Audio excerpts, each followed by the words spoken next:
اللهم صل على سيدنا ومولانا محمد وعلى آل سيدنا ومولانا محمد وبارك وسلم. الحمد لله رب العالمين والصلاة والسلام على سيد الأنبياء والمرسلين. اما بعد اعوذ بالله من الشيطان الرجيم.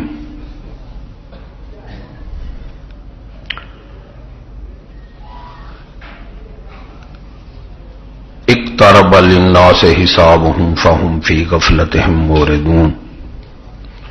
صدق الله وصدق رسوله النبي الكريم ونحن على ذلك لمن الشاهدين والشاكرين والحمد لله رب العالمين.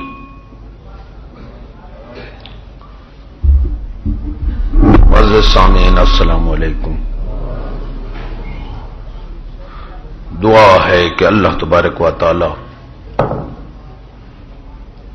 مجھے حق کہنے اور حق پر چلنے کی توفیق عطا فرمائے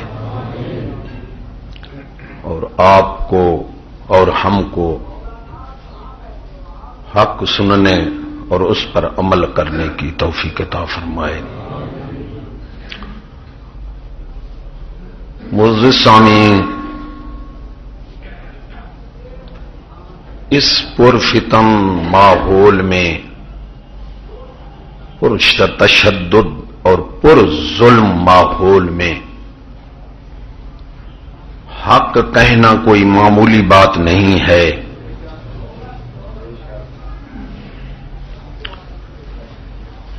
اور پھر سٹیج پر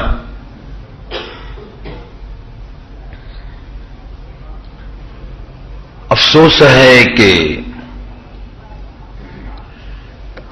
چشتی صاحب نے اپنی جان کی بازی پر کھیلتے ہوئے آپ تک حق کی آواز کو پہنچایا. دعا کرو اللہ ان کی زندگی دراز کرے، ان کو ہر شر سے محفوظ رکھے.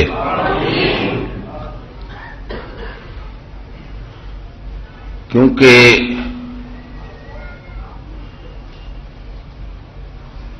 حق کہنا دو بندے یا دو عالم نہیں کہہ سکتے. جو کسی قسم کا لالچی ہو اور پھر اللہ کے سوا اس کی دل میں کسی کا خوف ہو، وہ حق نہیں کہہ سکتا. یہ دو چیزیں ضروری ہیں. علیحدگی میں حق کی بات کر دینا تو کوئی کمال نہیں ہے. سٹیج پر بیان کرنا جو ہے اس پرفتن ماحول میں بہت بڑا جہاد ہے. اور اسلام ایک وجود ہے اور جہاد اس کی روح ہے. اور بہترین جہاد جس کو سید الانبیاء نے بہترین فرمایا، ظالم حاکم کو حق کہہ دینا. یہ نہیں لڑ پڑنا، جلوس نکالنا، توڑ پھوڑ کرنا، یہ نہیں فرمایا. یہ مفہوم ہی غلط سمجھا ہے. بعض لوگ مجھ پر بھی سوال کرتے ہیں کہ امام حسین والا کردار کیوں نہیں ادا کرتے تم؟ کہتے تو ہو کردار کیوں؟ میں نے کہا کون کہ لڑتے کیوں نہیں حکومت سے؟ تو یہ بات ان کی کم عقلی کی ہے کہ امام حسین لڑے نہیں تھے. امام حسین نے جنگ نہیں کی تھی، بلکہ امام حسین نے یزید کو تسلیم نہیں کیا. یزید لڑا ان سے. آپ نے فرمایا تو مجھے واپس جانے دے. تو لشکر انہوں نے کہا تو بیعت کر لے پھر واپس جا. آپ نہ جنگ کے ارادے سے گئے تھے، نہ آپ نے جنگ کی ہے. یہ سمجھ لینا مسئلہ. آپ نے یزید کو تسلیم نہیں کیا، بیعت نہیں کی. تو سنت امام حسین یہ ہے کہ جو یزید جیسا بادشاہ ہے اسے تسلیم نہ کرو.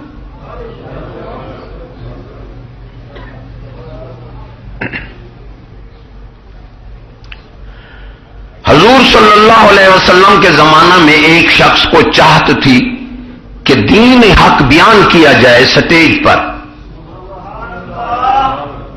وہ ایک بہت بڑے عالم کے پاس گیا اور کہا دین بیان کرو. اس نے صحیح دین بیان کر دیا. اس نے کہا میں انتظام کرتا ہوں، اس کو آپ ذرا سٹیج پر بیان کر دیں. اس نے کہا یہ ہماری مجبوری ہے، ہم سٹیج پر بیان نہیں کر سکتے کہ قوم ہمیں قتل کر دے گی اور ہماری روزی بھی بند ہو جائے گی، یہ ہماری مجبوری ہے. یہاں میں نے آپ کو بتا دیا سٹیج پر میں نہیں کرتا، فلاں عالم کے پاس جاؤ. اس نے ایک بڑے عالم کے پاس بھیج دیا. اس نے بھی یہی جواب دیا، صحیح دین بیان کیا. پھر اس نے کہا سٹیج پر بیان کرو. اس نے کہا یہ بیان نہیں ہوتا، سٹیج پر ہم بیان نہیں کر سکتے، تمہیں بتا دیا صحیح دین یہ ہے. تو معلوم ہوا لالچ اور خوف کی وجہ سے حق کو چھپانا جو ہے وہ علماء سو کا حق ہے، فعل ہے، عمل ہے.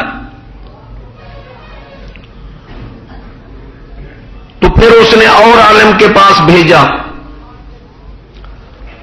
وہاں گئے، اس نے بھی یہی جواب دیا. اس نے کہا ملک شام میں جا، وہاں ایک بہت بڑا عالم ہے، وہ شاید تیری آرزو پوری کر لے. تو اس کو دین کی چاہت تھی، وہ چاہتا تھا کہ دین صحیح سٹیج پر بیان ہو جائے، لوگوں کے دماغ میں تو پہنچ جائے. لوگ جو معلوم ہیں کہ جن کے اندر ایمان ہے وہ تو آ جائیں گے نا. تو وہ شام گیا، اس نے کہا جی دین عیسیٰ علیہ السلام کا صحیح دین کیا ہے. اس نے پورا صحیح بیان کر دیا. اس نے کہا پھر آپ اتنا بڑے عالم ہیں، میں سٹیج بناتا ہوں، میرے ملک میں جائیں، سارا خرچہ میں دیتا ہوں، تو آپ جا کر وہاں بیان کر دیں. اس نے کہا یہ دنیا میں کوئی اس وقت حق بیان نہیں کر سکتا سٹیج پر. تو جا یثرب کی بستی میں کے ساتھ رہے. نبی آخر زمان صلی اللہ علیہ وآلہ وسلم کا زمانہ نزدیک ہے. آپ آئیں گے، وہ حق آپ بیان کریں گے. یوں ہی نہ پھر دنیا میں کوئی ایسا شخص نہیں جو سٹیج پر حق بیان کرے. یثرب کی بستی جا اور انتظار کر.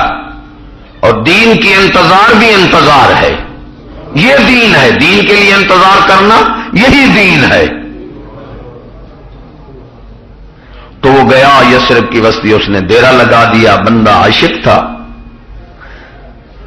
اسے چاہت تھی کہ دین صحیح پھیل جائے لوگوں میں، کیونکہ باطل کی بھی یہی چاہت ہوتی ہے کہ باطل عام ہو جائے، اور مومن اور دیندار کی بھی یہی چاہت ہوتی ہے کہ حق عام ہو جائے. وہ بھی مجبور ہوتا ہے، وہ بھی مجبور ہوتا ہے. تو انتظار کرتے کرتے اس کی موت آ گئی. اس نے خط لکھا، دے دیا ایک بندے کو کہ جب آپ کا ظہور ہو تو یہ میری درخواست دے دینا کہ یا رسول اللہ میں تو آپ کی انتظار میں مرے جا رہا ہوں، آپ میرے لیے دعا فرما دیجئے مغفرت کی. اگر میں زندہ ہوتا تو آپ پر ایمان بھی لاتا اور آپ کے ساتھ مدد بھی کرتا.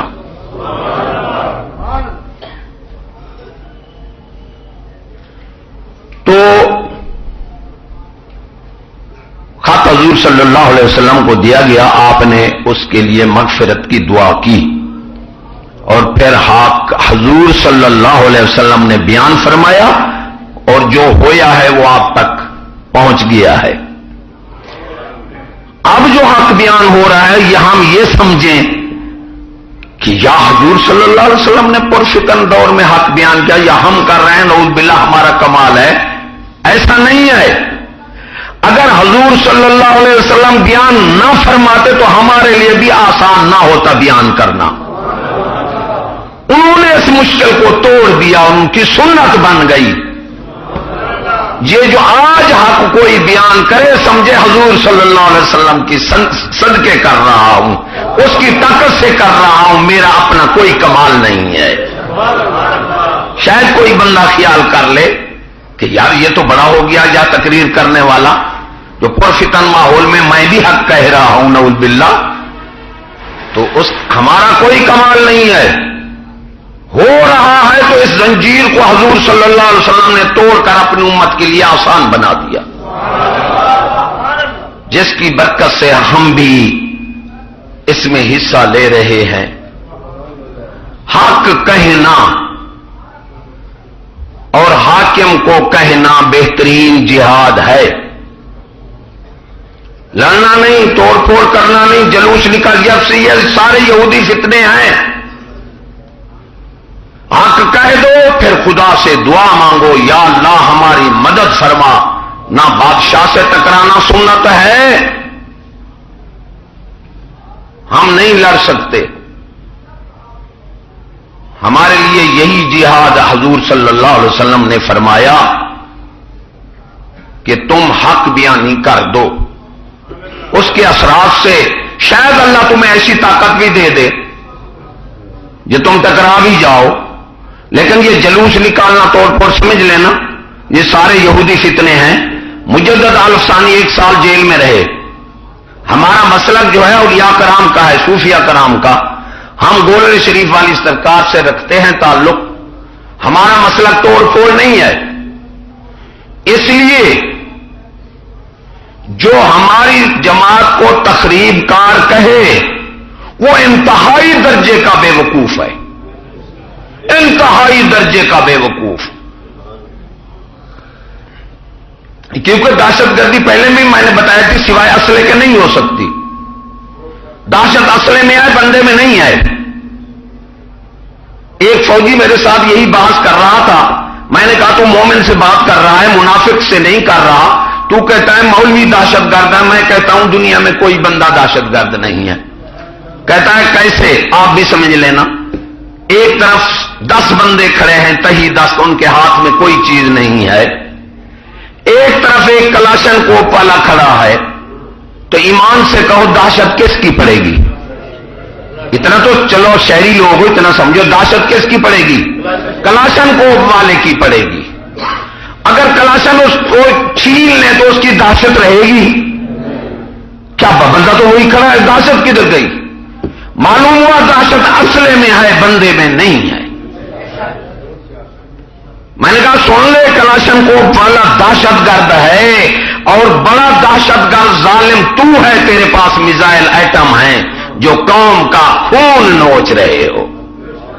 خون! کیا ظلم کی بات کریں، کیا ظلم ہو رہا ہے۔ ارے حضرت آدم سے لے کر قیامت تک موجودہ حکمرانوں جیسے عوام کے دشمن اور ظالم نہیں آئیں گے۔ اب ہیڈمنٹ پر جرمانے ہو رہے ہیں، اصل وجہ کیا ہے کہ ہیڈمنٹ بھی بک جائے، قوم کا خون نوچ لے، اور جرمانے بھی لگا کر لاکھوں روپے بھی وصول کر لے۔ ارے تمہیں قوم کے مرنے کا کہاں افسوس ہے؟ تم تو قوم ساری کو مارنا چاہتے ہو، تمہیں کہاں قوم کی ہمدردی؟ نہ عزت کا تحفظ دے رہے ہو، نہ جان کا، نہ مال کا۔ ارے خود بھی جہنم کی طرف چلے جا رہے ہو اور قوم کو بھی جہنم کی طرف ہانک رہے ہو۔ ایمان سے اتنا دشمن قوم کی کبھی نہیں آئی۔ اور میں نے کہا تم تو دہشت گرد کے دوست ہو، مومن سے بات کر رہے ہو، منافق کو کہو۔ تم تو دہشت گرد کے دوست ہو، تم تو دہشت گرد کے مدتی ہو، خود بھی دہشت گرد ہو اور دہشت گرد کے مدتی بھی ہو۔ کہتا ہے کیسے؟ میں نے کہا دنیا میں جس کے پاس زیادہ خطرناک اسلحہ ہے وہ زیادہ دہشت گرد ہے۔ صحیح ہے غلط ہے؟ ویسے نہیں میری تائید کرنا۔ تو امریکہ کے پاس اس وقت دنیا کا زیادہ دہشت گرد اسلحہ ہے، خطرناک، اور اس وقت پوری دنیا میں امریکہ جیسا بدماش اور دہشت گرد کوئی ملک نہیں ہے جو 20-20 ہزار کا پاؤنڈ انسانیت پر پھینک رہا ہے۔ میں نے کہا تم اس کے ساتھ ہو؟ کہتا ہے ہاں تو مطلب تم تو دہشت گرد کے ساتھ ہو، تمہارا دہشت گردی سے کیا واسطہ؟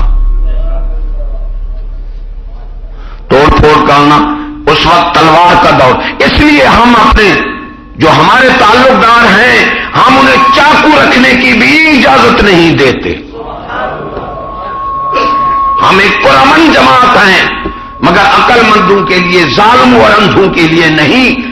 اگر حق کہنا دہشت گردی ہے، پھر ہم سے زیادہ کوئی اور دہشت گرد ہے نہیں۔ صوفیاء کرام کا مسلک، اولیاء کرام کا مسلک، کسی مولوی نے دین نہیں پھیلایا، دین پھیلایا ہے تو اولیاء کرام نے پھیلایا۔ 50 سال سے پہلے جگہ جگہ، 70 سال سے پہلے اولیاء کرام تھے، ماحول کیسا تھا؟ اب تو ولی ملتا ہی نہیں۔ جو اس وقت تلوار کا دور تھا، تلوار کا، مجدد الثانی کے لاکھوں مرید تھے، اگر آپ فرماتے تو ووٹ کھڑے ہوتے، جان بھی دے دیتے، لیکن آپ خود سال جیل میں رہے، مریدوں کو نہیں کہا جلوس نکالو، توڑ پھوڑ کرو، فرمایا ابو حنیفہ رحمۃ اللہ علیہ جیل میں رہے، ہمارے بہت بزرگ ظلم سہتے رہے، حق کہو، پھر اللہ سے دست بدعا ہو جاؤ کہ اللہ ظالموں کا بیڑا غرق کر دے اور دین کو بلند فرما دے۔ اس لیے جہاد بھی ہم پر کوئی فرض نہیں ہے، جہاد بھی بادشاہ پر فرض ہے۔ جو لوگ جہاد کے نام پر بچوں کو مرا رہے ہیں، یہ خودکشی کر رہے ہیں۔ شہری لوگوں کو سمجھدار ہو، میں ایک دیہات میں بیٹھنے والا ہوں، پہلے بھی میں کہہ گیا کہ شہری لوگ سمجھدار ہوتے ہیں، ہم دیہاتی تو پاگل بلا ہوتے ہیں، بے وقوف۔ راجے دار نے 2 عورتیں پکڑی اور وہ عورتیں کاملہ تھیں، مسلمان تھیں۔ انہوں نے کہا کوئی ہے مسلمان ہماری عزت بچانے والا؟ تو مشہور واقعہ ہے کہ حجاج بن یوسف کو ان کی آواز سنائی گئی، کہاں سندھ اور کہاں عراق۔ تو میرا سوال یہ ہے کہ یہ آواز خود بخود گئی یا اللہ نے سنائی؟ اللہ نے سنائی نا، اور کس کو سنائی؟ بادشاہ کو، اور تلوار کا وقت تھا۔ آج تو بم ایٹم کا وقت ہے، آج تو عوام تو کوئی کر ہی نہیں سکتی۔ تو وہاں سے 2 عورتوں کی عزت بچانے کے لیے کون آیا؟ محمد بن قاسم، جس نے راجے دہر جیسی ظالم کو اکھیڑ کے رکھ دیا اور اپنے 2 عورتوں مسلمان کی عزت بچا دی، 700 فوج لے کر آیا۔ اب تمہارے نصاب میں ترمیم کی ہے اور یہ لکھا گیا ہے، آپ کتابوں میں دیکھیں، لڑکوں کو پڑھایا جا رہا ہے کہ محمد بن قاسم نے راجہ داہر جیسی عظیم ہستی پر، جس نے مسلمانوں کی عزت پر حملہ کرنا چاہا، چوری چور ہو کر حملہ کیا اور اس کا ستیہ ناش کر دیا۔ محمد بن قاسم کو، ہمارے بچوں کو چور کہلایا جا رہا ہے، اور راجہ دہر جس کو اللہ نے کلا نام بل حمدل، کتے سور سے بد کہا ہے، اسے عظیم ہستی بتایا جا رہا ہے۔ یہ آپ کے اور ہمارے لڑکے پڑھ رہے ہیں، آگے دیکھیں گے 10% تبادلہ ہو گیا ہے، سکولوں کی تعلیم جو ہے آغا خانی کو دے دی گئی ہے اور وہ نصاب وہاں سے بن رہے ہیں، تو آپ کے سامنے آ جائے گا جو ہم نے بیان کیا ہے۔ اس میں بہت سے سوالات ہیں گندے گندے، کہ کیا آپ نے فرینڈ بوائے کیا، کیا آپ نے جنسی تعلق استوار کیا، مرد سے کیا یا لڑکی سے کیا، اور کس عمر میں کیا؟ ایسے ایسے سوال بے حیا آ رہے ہیں۔ یہ 10% بش کا یہ مطالبہ ہے کہ پوری طرح نصاب نہ لاؤ، 10% تبالتا کرتے کرتے قوم سہتی سہ جائے، پھر 100% ہی کر دینا، پتہ نہیں 100% ننگے ہو کر زنا کرائیں گے، پتہ نہیں کیا کرائیں گے۔ یہ نصاب آ جا رہا ہے، یہ سنت خدا ہے، مانتے ہیں آپ اس کو؟ جو لوگ جہاد کے اور بندے لے کر لوگوں کو قتل کر، بچے قتل کرا دیے، اپنے پیسے بانٹ کر، انہیں نصیحت آنی چاہیے۔ پھر سنت رسول دیکھو، کہ کچھ یہودی تھے، یہ واقعہ بھی مشہور ہے کہ خندق حضور صلی اللہ علیہ وآلہ وسلم کی کہ روضہ اقدس کے پاس انہوں نے ساتھ قریب ہی کمرہ لیا کرائے پر اور پھر خندق کھودتے رہے. خندق کھودتے کھودتے وہ قریب ہی تھے تو سبحان اللہ میرا آقا اور مولا جن سے اللہ نے حضور صلی اللہ علیہ وسلم نے فرمایا اللہ نے مجھ پر دست قدرت رکھا تو جو چیز تھی مجھ سے کوئی چیز مخفی نہ رہی.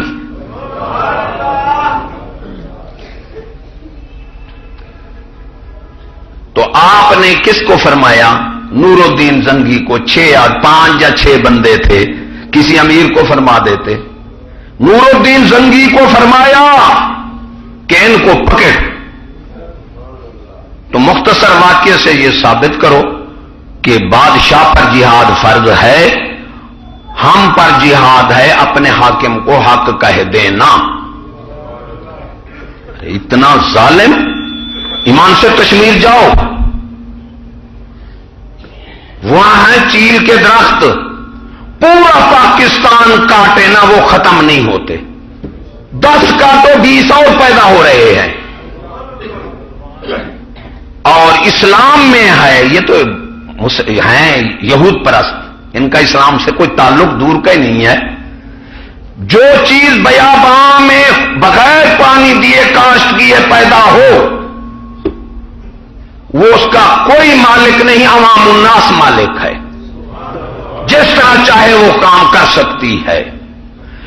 ارے یہ ایسے ظالم قوم کے دشمن کہ درخت ایمان سے آخرت آ جائے ختم ہو جائیں گے، یا کسی اور حکومت کے پاس بھی چلے جائیں گے، یا عذاب آ جائے ہم ختم ہو جائیں.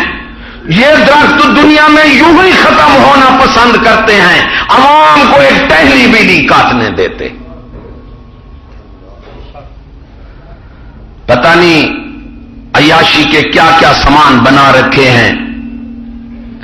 اب ہم آئے، یہاں گھوڑے دوڑ ہوتی ہے جہاں کروڑوں روپے خرچ ہو رہے ہیں اور ہمارے حکمرانوں نے ہمارا خون نوچ کر عیاشی کے اسباب بنا رکھے ہیں. فرعون کی طرح، نمرود کی طرح، یہ ان سے بھی بڑھ کر ہیں. لاکھوں روپے وہ ملازم لگے ہوئے ہیں اور مربع زمین گھوڑ دوڑ کے لیے رکھی ہے. غریب کو مکان نہیں ملتا اور یہ ظالم مسجدیں ہی توڑ رہے ہیں. جہاں دیکھو ادھر دیکھو، باولپور سے ترنڈا تک 12-13 مسجدیں، اور یہ تو ایک سڑک پہ میں نے دیکھی ہیں. چوک بہادر سے ترنڈا پر 12-13 مسجدیں انہوں نے توڑ کے رکھ دی. یہ ہماری آسانی کر رہے ہیں کہ ہم آسانی سے بسیں گزر جائیں اور تنگی سے گزر جائیں. مسجد مت گئے، ہو سکتا ہے اللہ تمہیں ہمیں اٹھا دے. ہم چلنے کے قابل ہی نہ رہے ظالموں. مسجدیں گرا رہے اور جن سے ہماری سلامتی ہے، مسجدیں گرا رہے ہیں. اور ادھر دیکھو مینار پاکستان میں غریب کو بیٹھنے کی جگہ نہیں، 4 مربع زمین پڑی ہے. پارکیں بن رہی ہیں، سڑکیں فراخ ہو رہی ہیں، سکیمیں بن رہی ہیں، گھاس کہیں مہنگا ہو گیا. یہ سارا کاشتکار اللہ کے لیے جنگ کرتا ہے اور صنعتکار خدا کے مخالف جنگ کرتا ہے. یہ صنعتکار لوگوں کا فتنہ ہے کہ ہاؤسنگ سکیم، سینکڑے ہزاروں بیگھے ایسے بنے ہیں پلاٹ کوٹھیوں کے لیے، کاشتکاری کو ختم کرتے جاتے ہیں ظالم. کیسے بے وقوف درندے ہمارے قسمت میں پڑ گئے کہ منافق جیسی زندگی، کہ زندگی کے 3 حصے ہیں، پہلے نہیں بتایا پھر نوٹ کر لو. ایک مومن کی، دوسری منافق کی، تیسری کافر کی. مومن باقدر ضرورت دنیا کو استعمال کرتا ہے اور منافق جو ہے وہ عیاشی میں خرچ کرتا ہے. جرمانے لگ رہے ہیں، ایمان سے سوار ہے. ویسے تو کھاتے تو حرام ہے. وہ فرماتے ہیں سکول والوں کا منشور بتاؤ، قوم کو لوٹو اور دام کماؤ. میں سکول والے کہوں گا، آپ شاید ناراض ہوں، کون ہے جی فلاں حاکم بڑا ظالم ہے، فلاں فلاں، تو بچہ پڑھا رہا ہے، ہاں جی شاید حاکم لگ جائے، یا خدا ہمیں ایمان دے. وہ بزرگ فرماتے ہیں سکول پڑھن میں سرے کی دے ہیں نہیں ساڈے منڈے، پینیا ساجا آن پٹیندے بن کے راشی گنڈے. چیختا کیوں ہے؟ یہ تم ہم پر سزا ہے. ہم نے بھی تو یہودی کو وہ بیٹا دے رکھا ہے جو وہ ایسا بنانے کے لیے، تو اللہ نے ہمیں سزا دی ہے. یہ ہمارے بیٹے ہیں جو ہمارے لیے ظلم اور ستم کے پہاڑ گھیرے ہوئے ہیں ہم پر، ہمارے اور تمہارے بیٹے ہیں. عیاشی، منافق، کافر جو ہے پیسے جمع کرنے میں رہتا ہے. اس لیے حضور صلی اللہ علیہ وسلم نے فرمایا یا اللہ مجھے ضرورت، میری امت کو بھی ضرورت دے. میں کہتا رہتا ہوں جہاں میں بات ہو نہ کہتا ہوں کہ روکھی سوکھی کھا لے، ارے کچا کمرہ بنا لے، تاکی لگا کر پہن لے، آخرت کو نہ برباد کر، اور بیٹی کو گھر بٹھا دے. ایمان سے بیٹی کو گھر بٹھا دے. میں نے ایک بیٹی جا رہی تھی، میں نے اسے کہا بیٹی کہاں جا رہی ہے؟ کہتی ہے سکول میں جا رہی ہوں. میں نے کہا سکول میں تو سارا کنجر خانہ ہے. وہ کہہ دیا، اس نے باپ کو کہہ دیا، اس کا باپ میرے پاس آ گیا، مجھے کہتا ہے آپ نے کیا کہا میری بیٹی کو؟ میں نے کہا میں نے تو اپنی بیٹی کو کہا ہے. پھر بھی وہ نہ سمجھا، کہتا ہے میری بیٹی کو کہا، اپنی بیٹی کو کہاں کہا؟ میں نے کہا تو کلمہ پڑھتا ہے؟ کہتا ہے ہاں. میں نے کہا تیری بیٹی میری بیٹی ہے. میں نے اپنی بیٹی کو سمجھا ہے، تیری بیٹی کو تو نہیں کہا. خدا کرے ہمیں یہی سمجھ آ جائے کہ ہم مسلمانوں کی بیٹیوں کو اپنی بیٹی سمجھیں. یہ کلمہ حق بلند کرنا. مرد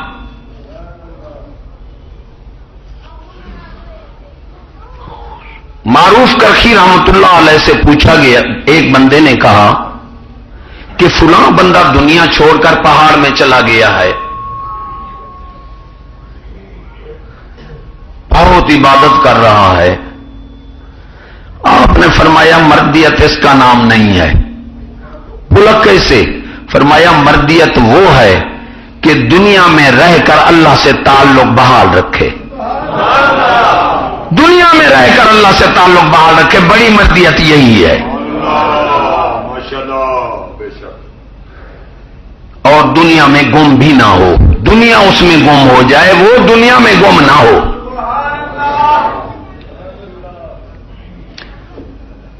سفیان ثوری رحمت اللہ علیہ، کل مجھے ایک ماسٹر ملا، میں نے کہا مجھے ایک سوال کا جواب ہے، میں دیہاتی بندہ ہوں، تم شہری ہو، مجھے دے دو. کہتا ہے کیوں؟ میں نے کہا یہ بتاؤ اللہ نے فرمایا ولن ترضى عنك اليهود ولا النصارى حتى تتبع ملتهم. یہود نصارہ ہرگز ہرگز تمہیں پسند نہیں کریں گے جب تک ان کی ملت کی اتباع نہ کرو. ہرگز اللہ نے فرمایا، مہر لگا دی. یہ تو وہاں تبلیغ کرنے جاتے ہیں جہاں اللہ نے نبی نہیں بھیجا، ہمارے یہ تبلیغ کرنے جاتے ہیں وہاں. تو مجھے بتاؤ اس جس اور محبت کی بڑی نشانی ہے مال کا خرچ کرنا. انفقوا، قرآن مجید میں اللہ نے فرمایا مال کا خرچ کرنا بڑی محبت ہے، ایسے کوئی نہیں دیتا. محبت ہوتی ہے جہاں بندہ خرچ کرتا ہے. تو $90 ارب جو سکول کے لیے بھیجا، یہ کیوں بھیجا؟ اس نے کہا صاف ظاہر ہے کہ جو سکول میں پڑھے گا وہ اس کا غلام بنے گا، جو وہ کہے گا وہی منے گا، بے ایمان بنے گا. کہتا ہے میں ماسٹر ہوں. پھر وہ کہہ کر پھر ادھر آ گیا، مجھے کہنے لگا اگر آپ سکول میں ٹیکنالوجی نہیں پڑھیں گے تو کافروں سے مقابلہ کیسے کریں گے؟ میں کہ مقابلہ تو ہوتا ہے مخالفت میں، موافقت میں تو نہیں ہوتا. مفعول آپ سمجھ جائیں، جس مرد کو بری عادت اسے مفعول کہتے ہیں. کسی مفعول سے کسی نے پوچھا کہ تو ساتھ اسلحہ کیوں نہیں رکھتا، اکیلا سوتا ہے؟ اس نے کہا میرا پاگل کون دشمن ہے، میرا تو دشمن کوئی ہے بھی نہیں، اس لیے فرماتے ہیں بے غیرت کے دوست تو غیرت مند کے دشمن بہت، میرا تو کوئی دشمن۔ میں نے کہا تم تو ہو مفعول، قانون اس کا چلا رہے ہو، برٹش لا قانون چلا رہے ہو، جو بات وہ کہتے ہیں مانتے ہیں، یہ اسلحہ تو تم نے عوام کے لیے ہمارے لیے بنایا ہے۔ پھر یہ بات بھی سن لے بے وقوف کہیں کے کہ حضرت آدم سے لے کر قیامت تک آپ بھی سن لینا، مسلمان مادی وسائل میں کافر سے آگے ہوا ہے نہ ہوگا۔ مادیت کا توڑ روحانیت ہے، مادیت کا توڑ مادیت نہیں ہے، کیونکہ شیطان کے خلاف نہیں ہوتا اور مادیت کے خلاف نہیں ہوتی، توڑے کیسے؟ وہ تو موافق ہے۔ آپ پیشاب میں جتنی پیشاب ملا دیں وہ کوئی مخالف ہے ایک دوسرے، تو مادیت کا توڑ ہے روحانیت۔ مسلمان جب بھی حاوی ہوا ہے روحانیت کے ذریعے ہوا ہے۔ میں نے کہا تم تو روحانیت کے قاتل ہو۔ پھر وہ مولوی کی طرف آنے لگ گیا، معاشرے کے ذمہ دار۔ یہ ایک یہودی فتنہ ہے کہ مولویوں کو خراب کہو، انہیں پتا ہے مولوی اگر اچھے ہو گئے تو ماحول پر کوئی اثر نہیں ہوتا، ایک حاکم اچھا ہو جائے تو پورے اثرات ہو جاتے ہیں۔ تو ایمان سے یہ جو جہاد کرنے والی کی ایک بات یہ بھی کہہ دیتا ہوں آپ کے ذہن میں رہے کہ صحابہ سے کوئی بلند تر بندہ نہیں ہے، اعمال میں، افعال میں، اقوال میں، کردار میں کوئی ان جیسا بھی نہیں ہو سکتا۔ صحابی کی گھوڑی کا غبار 1000 ولی کا شان رکھتا ہے۔ تو ایمان سے صحابہ جیسی محبت صحابہ جیسی بے باکی کسی کے پاس ہے؟ ارے جب تک صحابہ چھپتے رہے لڑے نہیں، ذہن میں رکھ لو بات، جب تک صحابہ چھپتے رہے لڑے نہیں، اور جب لڑے پھر چھپے نہیں۔ کہ ظالمو اگر چھپتے ہو تو لڑتے کیوں ہو؟ اگر لڑتے ہو پھر چھپتے کیوں ہو؟ یہ کہاں کا جہاد ہے کہ ڈیمبو کی کھکر میں ڈھیلا مار کر آپ چھپ گئے، ڈیمبو ستیہ ناش قوم کا کر دیا؟ یہ کہاں کا جہاد ہے؟ جہاد ہے قوم کو بچانا، تحفظ کرنا۔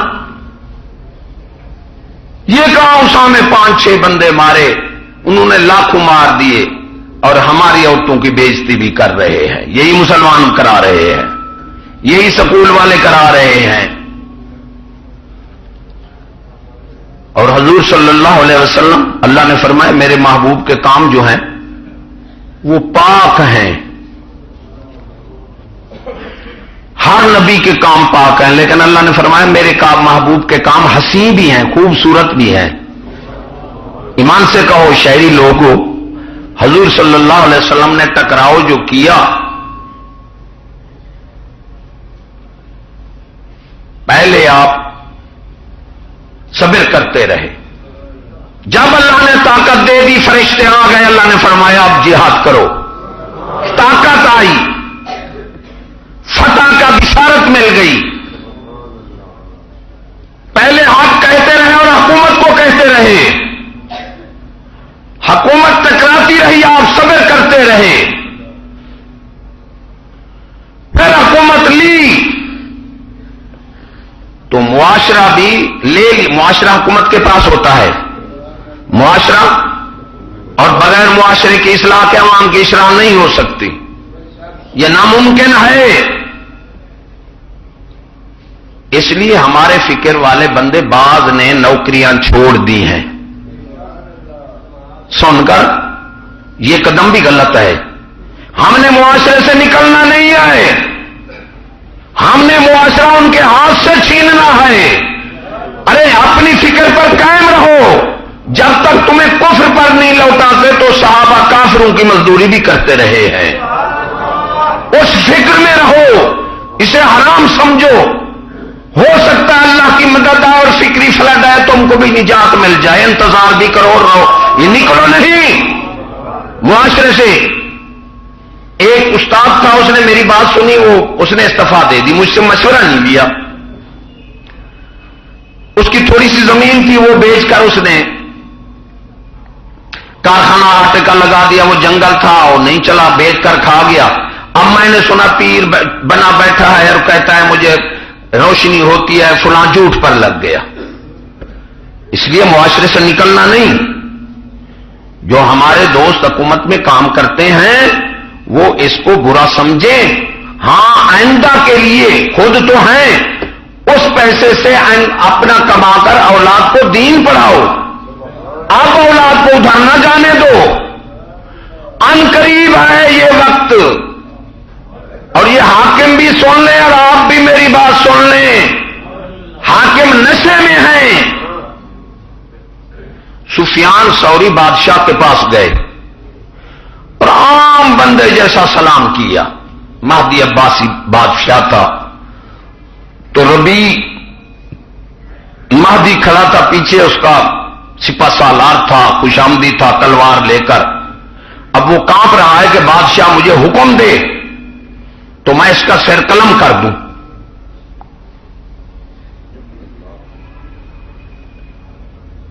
اب اس بادشاہ نے کہا تو یہ دربار میں آنے کی یہی ہے شائل، تم ایسے مجھے سلام کیا اور کھڑے ایسے ہو جس طرح عام دربار میں کھڑے ہو، تو میں جو چاہوں تمہیں کر دوں. آپ نے فرمایا ہاں اللہ نے تجھے اختیار دیا ہے میرے مارنے کا بھی چھوڑنے کا بھی، اور یہ بات بھی سن لے کہ حاکم الحاکمین بھی ہے، تو حاکم نہیں ہے. پھر وہ جو فیصلہ کرے گا وہ تو بھی نہیں بچے گا. اب ربی مہدی اور جوش میں آ گیا، کہتا ہے مجھے حکم کیوں نہیں کرتے، میں اس کا سر قلم کر دوں. آج بھی سفیان ثوری تھے، سبحان اللہ. اس نے کہا سفیان ثوری کے بارے میں تم مت بول. اس نے لکھا خط، اس میں کوفے کا قاضی مقرر کر دیا آپ کو کہ آپ جیسا بے باک بندہ، کیونکہ آج کل کے بادشاہ ظالم نہیں تھے وہ اتنا ظالم نہیں تھے جو آج کل ہیں. یہ تو خمار نشے میں ہیں، کفر کے نشے میں ہیں، انہیں تو موت بھولی ہوئی ہے، یہ تو مریں گے نہیں. مجھے ایک حاکم کہنے لگا جی آپ کسی کو تو بچائیں، حکومت کو آپ عوام کو کہیں. میں نے کیا تم پر دین فرض نہیں ہے؟ ایمان سے کہو حاکم پر دین فرض نہیں ہے، حاکم پر بھی فرض ہے. میں نے کہا تو لکھ دے مجھ پر دین فرض نہیں ہے، میں تجھے نہیں کہوں گا، دین تو ہر ایک پر فرض ہے.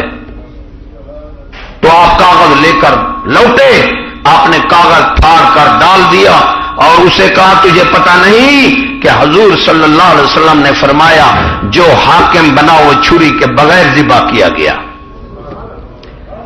اگر حاکم ہے مسلمان تو خنجر تسلیم بغیر چھری سے ذبح ہو گیا، وہ خود اپنے کچھ نہیں سمجھے گا.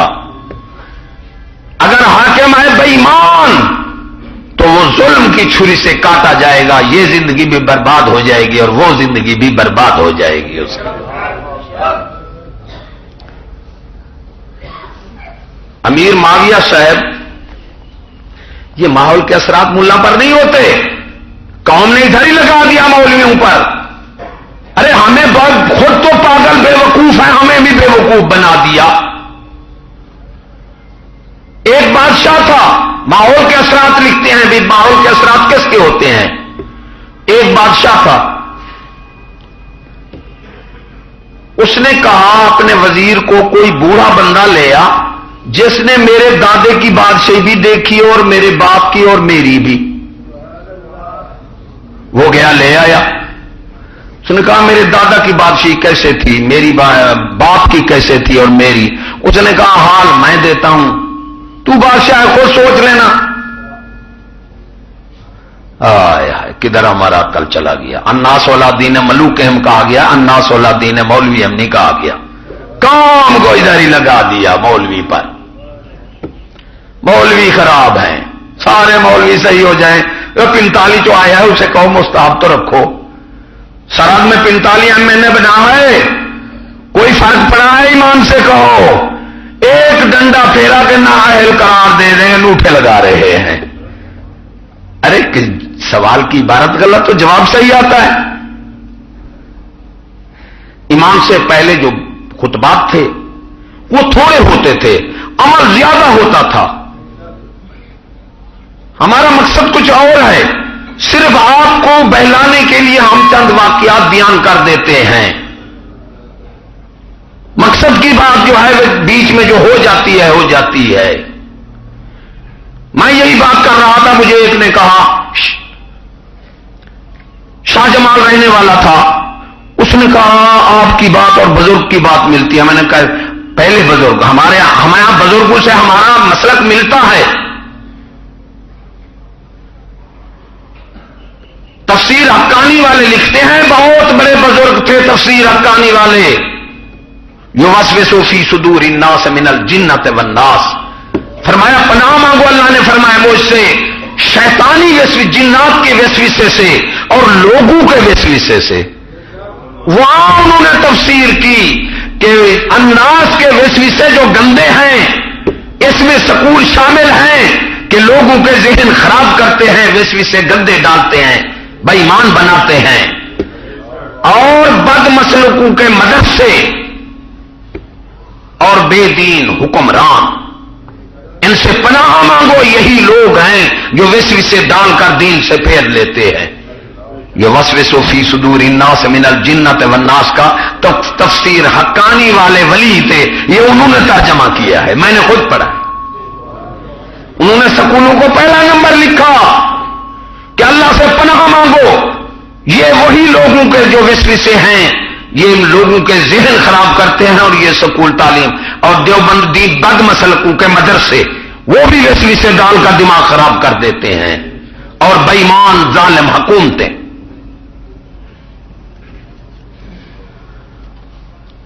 تو وہ بزرگ مجھے کہنے لگا کہ آپ کی بات میں سنو۔ میں نے کہا کیا؟ کہ ایک بزرگ آیا ہے ہندوستان کا یہاں ملنے کے لیے، اسے 2-3 دوست تھے جو لائے اپنے ساتھ، وہ چلنے پھرنے کے قابل نہیں تھا، تو اس کو لے آئے 4 پائی پر، وہ بیٹھا اور اس نے کہا تقریر کچھ کر دو، اسے بٹھایا، اس نے کیا تقریر کی؟ اوے مسلمانوں، سکول چھوڑ دو، بیٹیوں کو لڑکوں کو مت بھیجو۔ ایمان سے اس نے مجھے کہا ارے ووٹوں سے دور ہو جاؤ اور ٹی وی کو گھر سے نکال دو، وآخر دعوانا ان الحمدللہ رب العالمین، میری تقریر ہو گئی۔ کوئی ایمان سے اس نے کہا تقریر، یہ 3 باتیں کی، دعا مانگ کر چلا گیا، کام کی بات کی نا۔ اس لیے ایک بزرگ نے کسی وقت تقریر کی پہلے زمانے میں، آج سے کوئی پہلے، آج کل نہیں، اس نے کہا کہ بابا دعا مانگو اللہ سے، ہمیں بے دین حکمران سے پناہ دے۔ میں نے اسے عزت سے رکھا، صبح کچھ نہ کچھ میں نے کہا قوم کی بیٹی ہے یہ، میری بھی بیٹی ہے، دے کر کچھ نہ کچھ میں نے روانہ کیا۔ یہ آپ کے دادا کی بادشاہی کا ماحول تھا، میں ثابت کر رہا ہوں، جو ماحول بادشاہ سے بنتا ہے، آپ کیسے انہوں نے لگایا کہ مولوی سے بنتا ہے، یہودیوں نے لگا دیا۔ ہماری اسلامی فوجیں جو تھیں بادشاہوں سے لڑتی تھی یا مولویوں سے لڑتی تھی؟ حکومت سے لڑتی تھی۔ جب حکومت ہاتھ میں لے لیتے تھے، معاشرہ لیتے تھے، معاشرے کی اصلاح کے ساتھ عوام کی اصلاح ہو جاتی تھی، اور معاملات بھی حکومت کے پاس ہوتے ہیں، عوام معاملات کی پابند ہوتی ہے۔ جب تک معاملات دین کے ذریعے، انصاف کے ذریعے نہ لپٹے جائیں، سکوت کسی کو نہیں آتا۔ یہ 2 چیزیں حکومت کے پاس ہیں، اور چوٹی کی چیزیں ہیں یہ۔ پھر آپ کا باپ آ گیا، میرا دل بے ایمان ہو گیا۔ آپ کا باپ بڑے اچھے تھے، سمجھ لیں۔ میں نے کہا کیسا بے وقوف ہوں کہ کچھ نہ کچھ دیا، ارے گھر آئی تھی وہی زیور تو اتار لیتا۔ بادشاہ بدل گیا، میرا ذہن بھی بدل گیا۔ اب حضرت صاحب آپ آئے بیٹھے ہیں، میں حسرت سے رو رہا ہوں کہ زیور بھی اتار لیتا اور حسین عورت تھی اس کی عزت بھی لوٹ لیتا، یہ تیری بادشاہی ہے۔ سمجھ لینا بات بڑی، میں یہ اس زور دے رہا ہوں اس بات پر کہ ماحول جو ہے وہ بادشاہ سے بنتا ہے۔ ہمیں الٹ لگا دیا گیا، جہاں بات کرو یہ مولوی خراب ہے۔ یہی بات ہمارے منہ سے نکلتی ہے تو ماحول جو ہے وہ بادشاہ سے بنتا ہے. عوام ماحول کی 3 قسمیں، 2 قسم، ایک بناوٹی ایک قدرتی. صحرا، سمندر، پہاڑ، جنگل، یہ قدرتی ماحول ہوتا ہے. جہاں عوام الناس ہو وہاں بناوٹی ماحول ہوتا ہے. جیسی عوام الناس ہوتی ہے ماحول ایسا ہوتا ہے، اور لوگ بادشاہ جیسا ہوتا ہے عوام ویسی ہوتی ہے. یہ کام دیتے ہیں جاہل لوگ. بات ذہن میں رکھنا، وہ حدیث پڑھ لیتے ہیں کہ اگر عوام جیسی ہو حاکم ویسا آ جاتا ہے. اس کا دیکھو نا، ادھوری بات کرتے ہیں. ٹھیک ہے، یہ عوام خراب، حاکم ظالم اور بدماش، صحیح ہے. اب عوام کو تو ہر ایک کہہ دیتا ہے خراب. ارے حاکم کو ظالم اور بدماش تیرا باپ کہے گا، اس کو بھی کہے آ، حدیث پر عمل کر. اس کو بھی ظالم بدماش کہے، منہ پر جا کر، جس طرح عوام کو منہ پر کہہ دیتا ہے کہ جی ہم خراب ہیں، عوام 40 بھائی، عوام خراب ہے تو ہم. اور یہ سمجھ لے وہ ظالم عوام کو اٹھا کے مارے، شیشے توڑ دیے، اگلے توڑ کر بھاگ گئے، ایک ہاتھ میں آ گیا، قوم بھی اسے پکڑ کر تھانے میں لے گئی. میں نے کہا ڈرائیور صاحب کیسا بے وقوف ہے؟ کہتا ہے کیوں؟ میں نے کہا تیرا بچہ پڑھتا ہے؟ کہتا ہے ہاں. میں نے کہا وہ کسی کے شیشے توڑ رہا ہوگا، تجھے سزا مل رہی ہے. ایمان سے کہو بھی، جو ڈرائیور لے گیا اس کا بیٹا کسی کو نہیں پیٹ رہا ہوگا، تو اس کے ساتھ کیوں چل رہا ہے؟ اگر یہ خراب ہے تو تو بھی اپنا بیٹا خراب ہونے کے لیے دیا ہوا ہے. کیسے بدعقل ہو تم؟ پھر تو تھندار کو کہہ رہا ہے تھندار کا بیٹا بھی کسی کو پیٹ رہا ہوگا، تو کس کو کہہ رہا ہے؟ تو ہم موسیٰ علیہ السلام اللہ سے عرض کی، یا اللہ پاک میرا، تو ہمیں فرما کہ تو ہم پر ناراض یا راضی، ہمیں کیسے پتہ لگے تو ناراض ہے یا راضی ہے؟ اللہ نے فرمایا میں اگر حاکم ظالم بھیج دوں تو میں تم پر ناراض ہوں. ارے لوگوں کوئی ہمارے ایسے بد عمل ہیں کہ اللہ نے ایسے ظالم حکمران ہم پر تسلط کرنے ہیں. ہم توبہ کرنی چاہیے، اللہ کی طرف رجوع کرنا چاہیے اور اللہ سے معافی مانگنی چاہیے. ہم اپنے اعمال سنواریں، یہ خود بخود برباد ہو جائیں گے. میں بھی رات دن یہی دعا مانگتا ہوں، کیونکہ اس وقت ہمیں اللہ کی مدد کی سوا ہم ان پر غلبہ نہیں کر سکتے. اور انشاءاللہ مجھے امید ہے اللہ میری دعا قبول کرے گا اور امریکہ برطانیہ کو ذلیل و خوار کر کے مارے گا، اور ان کے غلاموں اور اتباع کرنے والوں کو بھی خدا مارے گا، اور آپ کو اور ہم کو نجات دے گا. لیکن ہم خدا کی طرف رجوع کر لیں.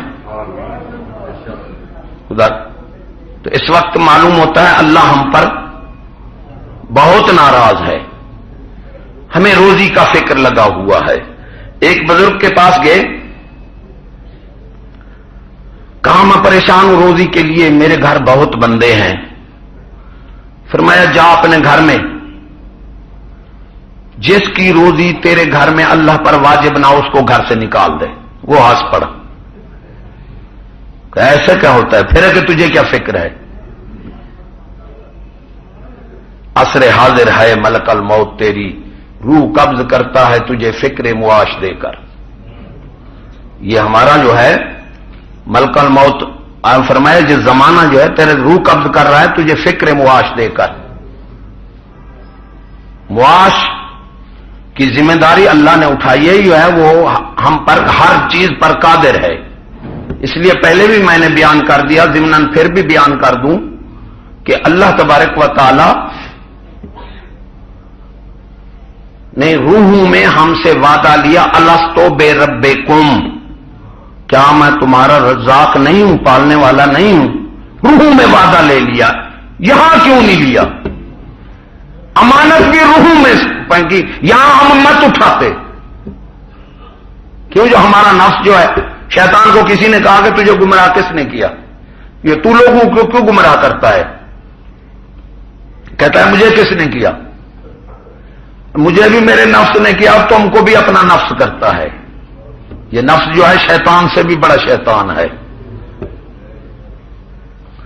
اللہ ہمیں اس نفسانی خواہشات سے وَمَن يُوقَ شُحَّ نَفْسِهِ فَأُولَٰئِكَ هُمُ الْمُفْلِحُونَ. یہ ہم بالکل پرفتن، کوئی خوشی کے رونے کا وقت ہے، پرفتن ماحول ہے. نوجوان عمریں موتیں بہت ہو گئی ہیں، نوجوان موتیں بہت ہو گئی ہیں. یہ عذاب ہے. حادثات بہت ہو گئے ہیں، الم بہت ہو گئے ہیں، اچانک موتیں بہت ہو گئی ہیں. یہ سب بوڑھا نہیں مرتا، نوجوان ہی مر رہے ہیں. پیشین گوئی ہے کہ عمرہ بہت کم ہو جائیں گی اور بھیڑ مرے گی، 13 بندے اکٹھے ہو کر بھیڑ نکالیں گے، یعنی جوان نہیں رہیں گے. اب وہ جوان جو پہلے شیر تھے وہ اب نہیں رہے. توکل اور بھروسہ ہم میں نہیں رہی، دیانت داری اور ایمانداری نہیں رہی. ایک بزرگ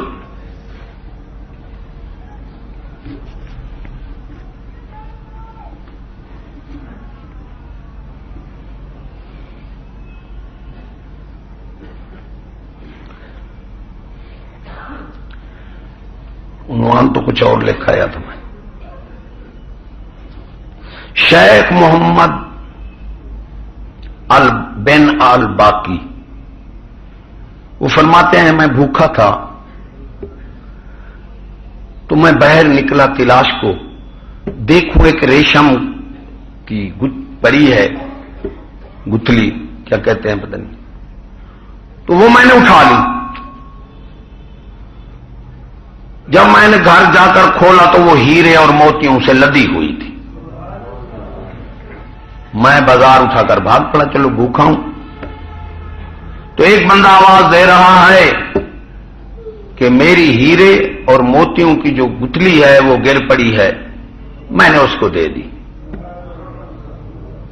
وہ شخص مجھے 5000 دیران دینے لگا. میں نے کہا میں یہ کام اللہ کے لیے کیا ہے، میں 5000 نہیں لیتا. اس نے بہت کوشش کی، 3-4 دن کے بھوکے تھے، بھروسہ اللہ پر تھا، اجرت اللہ سے مانگنا چاہتا تھا.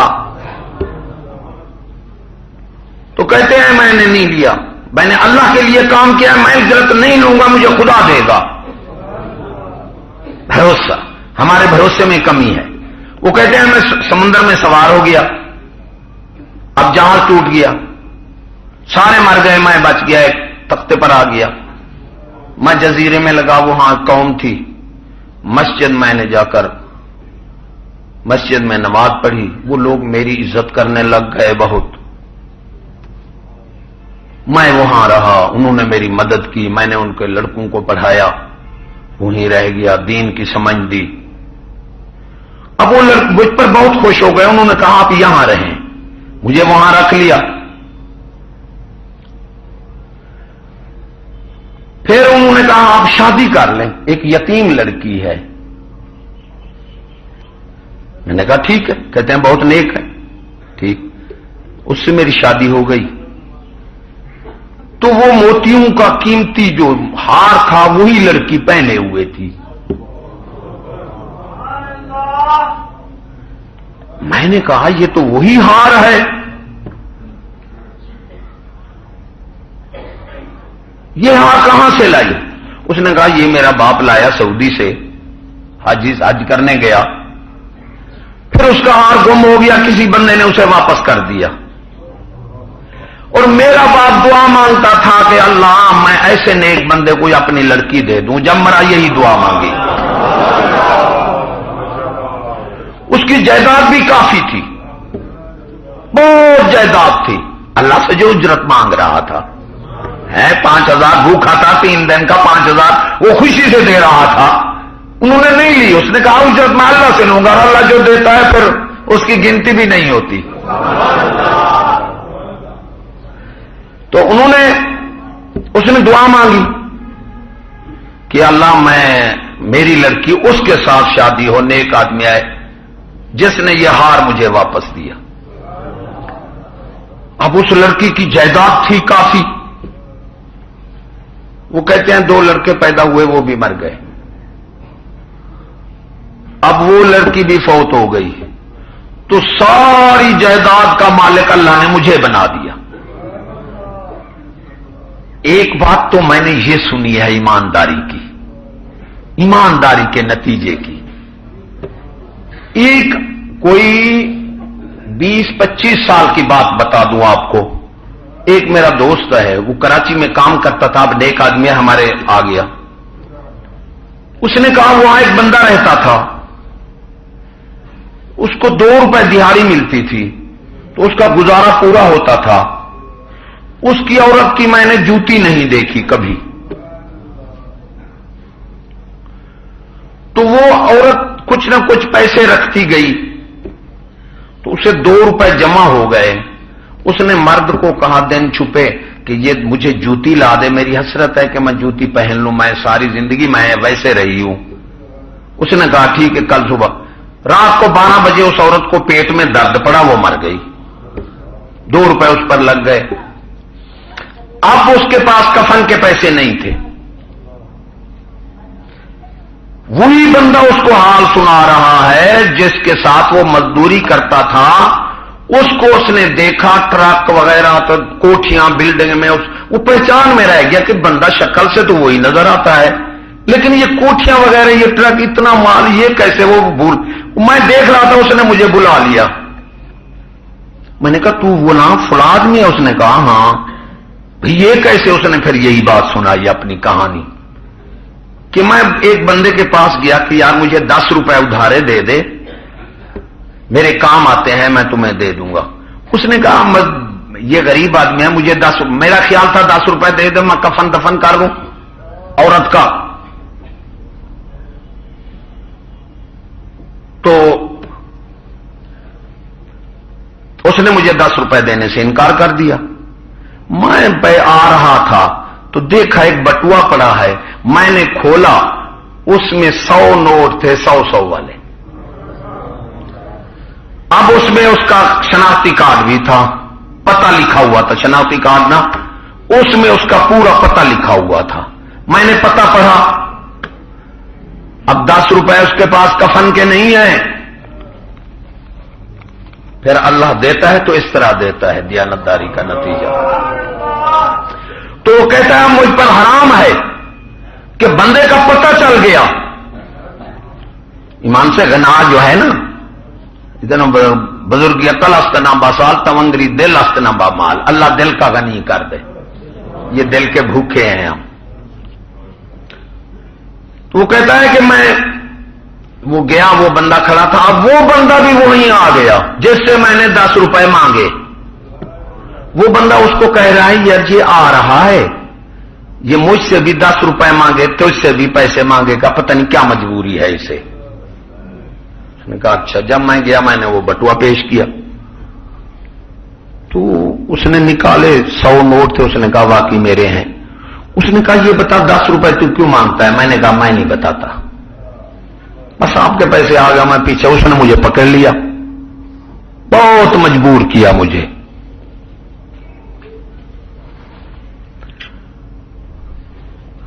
میں نے اسے حال بتایا کہ میری عورت فوت ہو گئی ہے، میرے پاس کفن دفن کے پیسے نہیں ہیں، اس لیے میں 10 روپے مانگتا تھا اس سے، اس نے مجھے نہیں دیے. اس نے کہا بیٹھ جا. مجھے روٹی کھلائی، کار نکالی اور کفن دفن چاول سب شاہ اس میں جو گھیرے وہاں گیا، میری عورت کا کفن دفن کیا، چلنے لگا. کہاں سامان اٹھاؤ اپنا. سامان اٹھا کر میری کار میں ڈال دیے. اس کا بیٹی بیٹا کوئی نہیں ہے اور کروڑوں روپے اس کے بینک بیلنس ہیں، ٹرک چلتے ہیں، فیکٹریوں کا مالک ہے. اس نے آ کر جو فیکٹریاں تھیں، بینک بیلنس تھے، اس نے کہا تو میرا بیٹا ہے، یہ میرے نام ہی کرا دی. دیانتداری نہیں رہی، ایمانداری نہیں رہی، خدا پر بھروسہ نہیں رہا ہمارا. ورنہ عطا میں کوئی فرق نہیں ہے ایمان سے. ارے ہمارا منزل مقصود کوئی دنیا نہیں ہے، ہمارا منزل مقصود آخرت ہے. ایمان سے. یہ کوٹھیاں تو فریب ہے، پجارو فریب ہے. پہلے بھی میں کہا اگر دین ہے نا دین تو جھوپڑی والا کوٹھی والے سے اچھا. کوٹھی نہ دیکھو، پیسے نہ دیکھو، کچھ نہ دیکھو، یہ دیکھو اس وقت یہ دیکھ لیا کرو کہ غیرت ہے. چلو ایمان کا تو پتہ نہیں لگتا، غیرت کا تو لگ جاتا ہے. ایمان اور غیرت اکٹھے رہتے ہیں، صرف غیرت دیکھ لیا کرو. دو چیزیں آپ کو ساتھ نہیں ملیں گی سوائے اللہ والے کے، یا اللہ جس پر میں بھی اپنے جو تعلق دار ہیں ان کے لیے یہی دعا مانگتا ہوں کہ اللہ دین دنیا اچھی کر دے اور ان کی عزت بچا لے. غیرت اور ایمان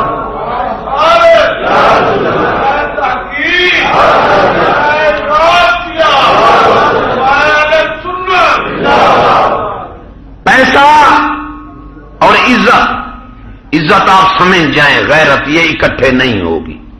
سوائے کسی کامل مومن کے یہ نصیب کسی کو ہوتی ہے ایمان سے.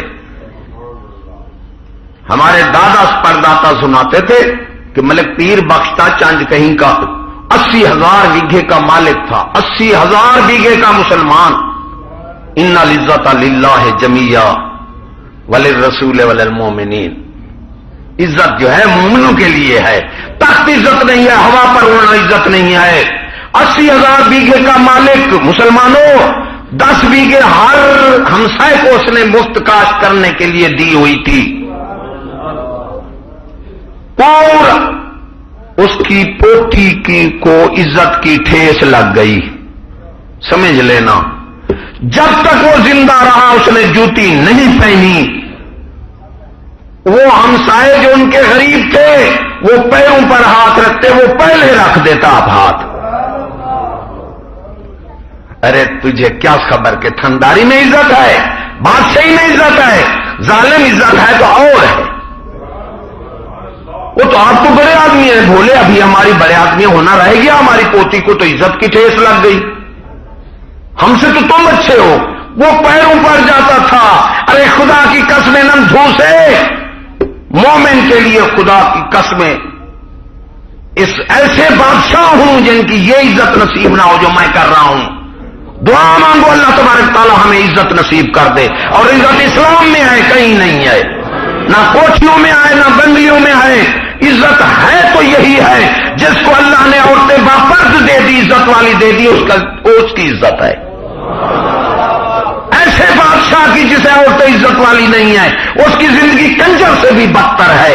وہ اندھا ہے، بے وقوف ہے. جتنا بڑا حاکم ہے اگر اس کی عورت عزت والی نہیں ہے وہ ذلیل و خوار ہے، عزت والا نہیں ہو سکتا. ہمیں مومنوں پتہ نہیں عزت کیا شے ہے. کوئی پیسے میں عزت نہیں ہے، کوئی کوٹھیوں میں عزت نہیں ہے. چوپڑیوں میں ہم نے حوریں دیکھی تھی. وہ بزرگ حسرت سے فرماتے ہیں کہ کروڑ روپے کی کوٹھی سرائکی میں فرماتے ہیں کروڑ روپے کی کوٹھی تے وچ بیٹھی کھوتی ہے. ایسی کوٹھی پر لعنت ڈال دو. اگر اس میں اس عورت باپرد نہیں ہے، عزت والی نہیں ہے، وہ جھوپڑی سے بھی بدتر ہے. اگر اس کی عورت عزت والی نہیں ہے وہ ذلیل و خوار سے بھی بدتر ہے. مسلمانوں عزت یہی ہے جو میں بتا رہا ہوں، جس کو ہم برباد کر رہے ہیں، جس کو ہم تباہ کر رہے ہیں. ارے جان جو ہے، جان، عزت ایمان ایک چیز ہے، غیرت ایمان ایک چیز ہے. دنیا کے پیچھے پہلے لوگ جو تھے وہ دنیا پہلے دے جاتے تھے، جان پھر دے جاتے تھے، عزت ایمان بچا جاتے تھے. آج کے ہم بے وقوف آ گئے کہ عزت ایمان پہلے دے دی جو وہ پہلے دیتے تھے. آخری چیز جو پہلی چیز ہے وہ ہم نے بچا رکھی ہے دنیا، اور ہمارا عقل نہیں ہے. یہ ساری حضور صلی اللہ علیہ وسلم کے صدقے سے مل سکتی ہے. یہ جو کہتے ہیں جی حضور صلی اللہ علیہ وسلم ہمارے جیسے ہیں، اسراب عبدہ ہی. ارے عبد میں عروج ہے، رسول میں نزول ہے. عبد کی توجہ الی الخلق من الحق. اس لیے اللہ نے جب اپنی طرف بلایا تو فرمایا اسرا بعبدہ ہی.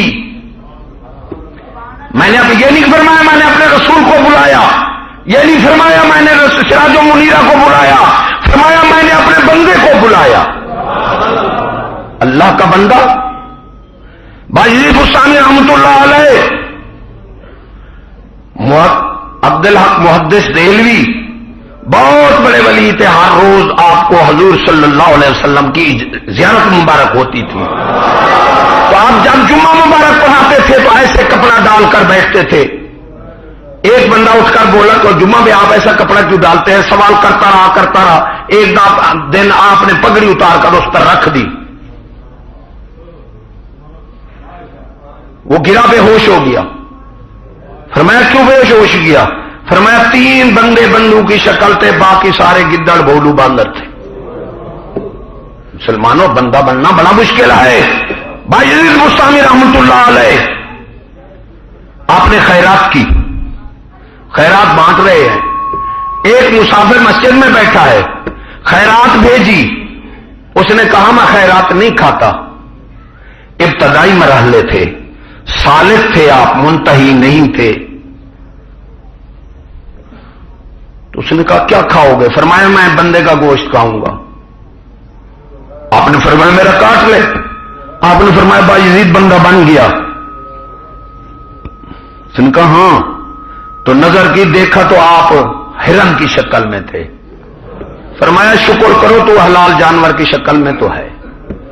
بھونکتے ہیں ہم، ارے ایک بندہ یہی ہے جس کی فرشتوں سے شان برتر ہے، لا یستوی الخبیث والطیب، نیک بد برابر نہیں ہے، اور ایک بندہ وہ ہے جو میرے جیسا کتے سور سے بھی بدتر ہے، اور ہم وہاں کرتے ہیں عبد۔ تجھے کیا پتا عبد کیا ہے؟ اللہ نے فرمایا، اقبال نے فرمایا عبد اور چیز ہے، عبد ہو چیزیں دیگر۔ اللہ فرما دے یہ میرا بندہ ہے۔ عبد میں توجہ من الخلق الی الحق، عروج ہے عبد میں، رسول میں نزول ہے۔ رسول جو ہے توجہ من الحق الی الخلق، مسئلہ بہت لمبا ہے۔ اب اللہ نے عبد فرمایا، ہم بھی کہیں عبد عبد ہے؟ ارے بیوقوف، جب اپنے پاس بلایا فرمایا میرا عبد ہے، اور جب ہمارے پاس بھیجا فرمایا سراج و منیر ہے، حاکم ہے، بشیر اور نذیر ہے، یہ رسول ہے۔ بات سمجھ لے، ایک بادشاہ اپنی ماں کی طرف جاتا ہے، ماں کیا کہے گی؟ بیٹا میرا آ گیا، بیٹا ایسا کہے گی؟ کون کہا کہ یہ بنے کہ جب وہ کہے بیٹا آ گیا بیٹا آ گیا؟ ارے ظالم، بیٹا ہے تو اپنی ماں کا ہے، تیرا تو بادشاہ ہے۔ سمجھ لے اس مسئلے کو، اب کہیں تو اللہ کے ہیں، تمہارے ہمارے سردار اور آقا اور مولا ہے، اللہ کا حق ہے وہ عبد کہے، ہمارا حق ہے ہم ہمارا آقا اور مولا اور سردار کہے۔ ہم نے عبد کا معنی سمجھا ہی نہیں، عبد کا معنی کیا ہے؟ اپنے جیسا، نعوذ باللہ۔ حضور صلی اللہ علیہ وسلم کو ہم تو کسی ولی کو بھی آپ جیسا نہیں کہہ سکتے۔ ایوکم مثلی، حضور صلی اللہ علیہ وسلم نے فرمایا تم میرے جیسے ہو۔ یہ ہماری وحشت دور کرنے کے لیے اللہ نے فرمایا قل، تو فرما دے، ہمیں نہیں فرمایا کہ تم بشر بشر کہتے رہو۔ شان مثلیت بھی حضور صلی اللہ علیہ وسلم کو دی گئی، شان فضیلت بھی دی گئی۔ شان مثلیت کا تعلق مخلوق سے ہے اور شان فضیلت کا تعلق اللہ سے ہے۔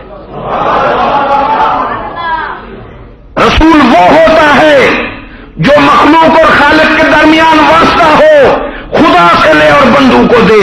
جو کہے رسول کچھ نہیں دیتا اس نے رسالت کا انکار کیا ہے۔ آتاہم اللہ ورسولہ، اغناہم اللہ ورسولہ، میں نے عطا کیا، میرے رسول نے عطا کیا۔ جو کہتے ہیں رسول نہیں دیتا وہ مشرک اور کافر ہیں، نس کے منکر ہیں۔ قرآن مجید ہے، کوئی حافظ بیٹھا ہو تو آتاہم اللہ ورسولہ، میں نے عطا کیا، میرے رسول نے عطا کیا۔ اغناہم اللہ ورسولہ، میں نے غنی کیا اور میرا رسول نے غنی کیا۔ ارے میرا غنی کرنا دیکھو کہ میں نے غنی کیا کیونکہ میرے رسول نے غنی کیا۔ میرے رسول کا غنی کرنا میرا غنی کرنا، میرے رسول کا دینا میرا دینا ہے۔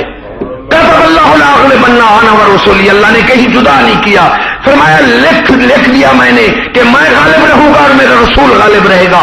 ارے میرے غلبے کی نشانی میرا رسول ہے کہ وہ غالب ہے۔ ارے ظالم جب تک دلیل کو نہیں مانے گا دعویٰ تیرا منہ پر پھینک دیا جائے گا۔ اللہ کی عطا کی، اللہ کی دین کی، اللہ کی طاقت کی دلیل ہی حضور صلی اللہ علیہ وسلم ہے۔ مدد 1 منٹ لوں گا بس۔ مدد طاقت کی محتاج ہوتی ہے۔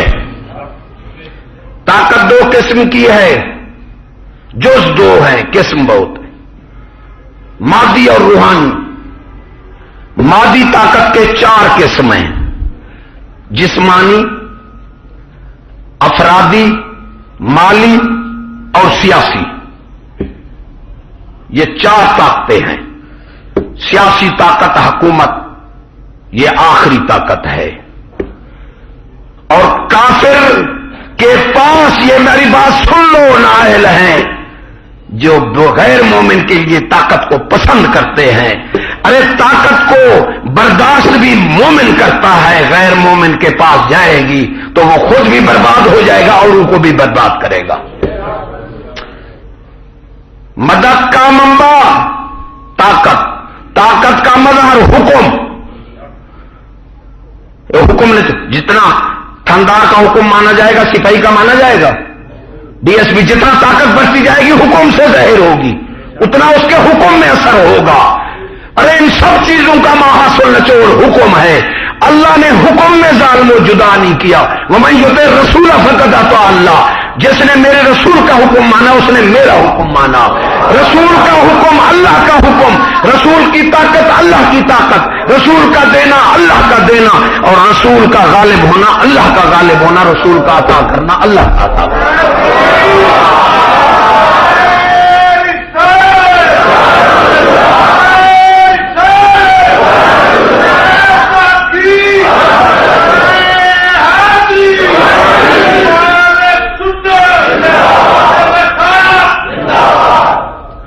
مجھے ایک دیوبند کہنے لگا اللہ کے حکم کے بغیر رسول کچھ نہیں دیتا۔ جانے لگا، میں نے کہا جا نہیں ادھر میری بات کی سن۔ کہتا ہے کیا؟ میں نہ کہا تو بھی حضور صلی اللہ علیہ وسلم کا دروازہ پاک چھوڑ دے، اللہ بھی کچھ نہیں دیتا۔ ایمان سے دنیا چھان نہیں دیتا، دے گا تو یہی دروازہ ہے، جائے گا تو ملے گا۔ ابو علی سینا کے بارے میں ایک بزرگ نے پوچھا خواب میں، یا رسول اللہ ابو علی سینا کا کیا حال ہے؟ آپ نے فرمایا میرے واسطے کے بغیر جنت میں جانا چاہتا تھا، جہنم میں ہے۔ ارے ہمیں تو جنت بھی آپ کے صدقے ملی، ہم تو پیدا بھی آپ کے صدقے ہوئے، جی بھی آپ کے صدقے ہوئے، اور دین بھی ہمیں آپ کے صدقے ملے گا۔ انشاءاللہ کافر پاش پاش ہو کر رہ جائیں گے۔ یہ ظالموں کی قریب آ گئی ہے۔ جب باطل انتہا کو ہو مسلمانوں، 2 چیزیں آ جاتی ہیں، یا ہدایت یا عذاب۔ دل کھول کر ان کو کہہ دو ظالموں کو جنہوں نے اپنے بیٹے یہودیوں کو دے رکھے ہیں، بیٹیوں کو بھی، کہ تم اگلے جہان کی تیاری کرو، تم نہیں لگ سکتے۔ یا عذاب آئے گا یا ہدایت آئے گی۔ عذاب آئے گا تو ہم گناہگار اللہ میں بچا دے اٹھ جائیں گی قوم، اگر ہدایت آئے گی تو یہ معاشرہ برباد ہو جائے گا۔ اس لیے سیاست جو ہے وہ مومن برداشت کرتا ہے، غیر مومن کے پاس جب آتی ہے تو مخلوق کو تباہ کرتا ہے۔ خدا کی قسم طاقت کا حقدار بھی مومن ہے، اور سیاست آخری طاقت ہے۔ غیر مومن کے پاس آئے گی تو قوم کو بھی برباد کر دے گا۔ شاہ محدث عبدالحق دہلوی کی بات کرتا ہوں، کوئی بات نہیں، 2:30 تک مستحب جا رہا ہے، 3 بجے تک آج۔ کیسی ہستی تھے شاہ محدث؟ آپ نے خواب میں فرمایا ہندوستان جا، راستے میں فقراء کو ملتے جانا۔ تو آپ ایک مجذوب بیٹھا تھا، اس کے مرید بیٹھے تھے، وہاں آپ ملنے گئے، اس نے بھنگ کا پیالہ پیش کیا۔ جو لوگ شریعت کے بغیر اسلام کو ڈھونڈنا چاہتے ہیں، فقر کو ڈھونڈنا چاہتے ہیں، علم ظاہر علم باطن ہم چو مسکا، علم ظاہر ہم چو شیر، کئے بود بے شیر مسکا کئے بود۔ ارے بزرگوں کی سنا کرو، ولی کی سنا کرو۔ فرماتے ہیں شریعت جو ہے دودھ ہے اور طریقت جو ہے مکھن ہے۔ مکھن نہیں آ سکتا اور شریعت کے بغیر فقر نہیں آ سکتا. جو فقر ایسے جو ہے شریعت کے برعکس ہے ان کے پاس کوئی فقر نہیں ہے. اس نے بھنگ کا پیالہ پیش کیا, آپ نے فرمایا میں نہیں پیتا, شریعت میں حرام ہے, وہ مجذوب تھا. آپ رات کو جا رہے تھے حضور صلی اللہ علیہ وسلم کے پاس, تو اس نے ڈنڈا اٹھا کر آپ کو نہ جانے دیا. دوسری رات دوسرے دن پھر پیش کیا, آپ نے نہ پیا. تیسرے دن پھر ایسا کرتا. تیسری رات حضور صلی اللہ علیہ وسلم نے فرمایا کہ شاہ محدث عبدالحق دہلوی کیوں نہیں آ رہے. سبحان اللہ. ارے کسی ولی کی بات سنا کرو. تو صحابہ نے عرض کی وہ فلاں فقیر نے نہیں آنے دیا. آپ نے فرمایا نکل کتا. صبح آئے تو حجرہ خالی تھا. پوچھا مریدوں سے تمہارا پیر کہاں گیا؟ انہوں نے کہا کوئی پتہ نہیں. فرمایا اس حجرے سے کوئی چیز نکلی تھی؟ انہوں نے کہا کالا کتا نکلا. فرمایا پیر تمہارا کتا بن گیا ہے, تم جاؤ یا بیٹھو. وہ محدث دہلوی سیاست کے بارے میں لکھتے ہیں, میں نے خود پڑھا ہے. اگر کوئی کہے تو میں دکھا بھی دوں گا انشاءاللہ کہ حضور صلی اللہ علیہ وسلم کو تکلیف ہو گئی تو پاک بیٹھی تھی ام المومنین, اور عورتیں بھی کچھ حبشے کی تھیں کوئی, تو انہوں نے محلول بنایا کہ شاید حضور صلی اللہ علیہ وسلم کو نمونیا ہو گیا ہے. تو محلول کے قطرے آپ نے اشارہ فرمایا نہ ڈالو, تو انہوں نے ڈال دیے. آپ جب افاقہ میں آئے تو آپ نے فرمایا میں نے تمہیں روکا تھا کہ مجھے نہ ڈالو, تم نے کیوں ڈالا؟ کیونکہ حضور کا حکم ہے جس حال میں میں حکم کروں وہ مانو, لکھ لو. یہ نہ سمجھو میرے لیے کبھی ایسے تو نہیں کہہ بیٹھے. تو آپ نے محلول بنایا, فرمایا ان سے قصاص لو. تو بی بی پاک کو روزہ تھا, ام المومنین آپ کی گھر والے, تو لکھتے ہیں آپ کو روزہ توڑا کر اس کو محلول کے قطرے ڈالے گئے اور سب کو ڈالے گئے. تو حضور صلی اللہ علیہ وسلم نے اس لیے ڈالے کہ شاید نہیں ضروری, اس لیے ڈالے کہ ان کو جہان خدا اگلے جہان عذاب نہ ملے, میرا خلاف کیا تو قصاص لے لیا. اب یہاں ایک حرف لکھتے ہیں, سبحان اللہ, محدث دہلوی یہاں ایک حرف لکھتے ہیں حکمت برا. فرمایا کہ حضور صلی اللہ علیہ وسلم نے آخری وقت تک یہی الفاظ ہیں, اپنی امت کو سیاست سے باہر نہیں ہونے دیا. یہ آپ کے الفاظ ہیں, محدث دہلوی کے الفاظ ہیں. اس لیے ہم جمہوریت غیر جمہوری کہہ سکتے ہیں, غیر سیاسی نہیں کہہ سکتے. سیاست حق بھی مومن کا ہے. سیاست مانا ہے, ارے علامہ اقبال مانتے ہو نا, دنیا مانتی ہے جمہور کے ابلیس ہیں ارباب سیاست. کہہ گئے جو ارباب سیاست آج کے بنے سیاست نہیں, یہ جمہور کے ابلیس ہے. شاستریہ نے کہا تھا ہم انہیں جمہوریت دیں گے, اس نے جمہوریت کا معنی لکھا اپنا ڈنڈا, اپنا ہاتھ اور اپنی پشت. سمجھنا خود. تو آپ نے فرمایا جدا ہو دین سے سیاست گھر تو رہ جاتی ہے چنگیزی. فرمایا دین سے اگر سیاست نکال لی تو بدماشی بچے گی, دین نہیں بچے گا. اس لیے ہم کسی کو کچھ نہیں کہتے, لیکن ہمارا مقصد یہ ہے کہ سیاست مسلمان کا حق ہے, کسی کافر بے دین کا حق بھی نہیں ہے, اور اللہ ہمارے حق دے. وآخر دعوانا الحمدللہ رب العالمین. دعا مانگو اللہ تبارک تعالیٰ تو آپ کو ساتھ ایمان کامل نصیب کرے, عمل مقبول نصیب کرے, ساری اولاد کو علم نافع نصیب کرے, دنیا آخرت اچھی کرے, اسلام کا بول بالا کرے. طاغوتی طاقتوں سے اللہ ہمیں ٹکرانے کی, حق کہنے کی اور پھر ٹکرانے کی بھی خدا طاقت دے. اس وقت ہم اس حال میں نہیں ہے. یا ایسی ظالم حکومت کو اللہ ہدایت دے دے, ہدایت کی دعا. اگر وہ قابل ہدایت نہیں تو اللہ انہیں ذلیل و خوار کرے اور ہمیں نجات دے. اللہ سے ہمیں لوگ فقر کی بات کرتے ہیں, میں کہتا ہوں ہمارا فقر یہی ہے کہ ہمیں مرتے وقت کلمہ نصیب ہو جائے. لوگوں ہمارا فقر ہے. اللہ تبارک تعالیٰ آپ کو اور ہم کو کلمہ نصیب مرتے وقت کرے. آپ کو اور آپ کے خاندان کو, مجھے اور میرے خاندان کو دونوں جہان کی عافیت نصیب کرے. مرض قرض سے پناہ دے, ہسپتال آپریشن بیماریوں سے پناہ دے. جن کو بیماریاں لگی ہوئی ہیں اللہ تبارک تعالیٰ ہمارے تعلق داروں کی ان کی بیماریاں دور فرمائے, جسمانی روحانی بیماریاں دور فرمائے. ارے روحانی بیماری دور ہو گئی تو جسمانی بھی ہو جائے گی. واہ ربنا تقبل منا انك انت السميع العليم وتب علينا انك انت التواب الرحيم اللهم صل على محمد وعلى ال محمد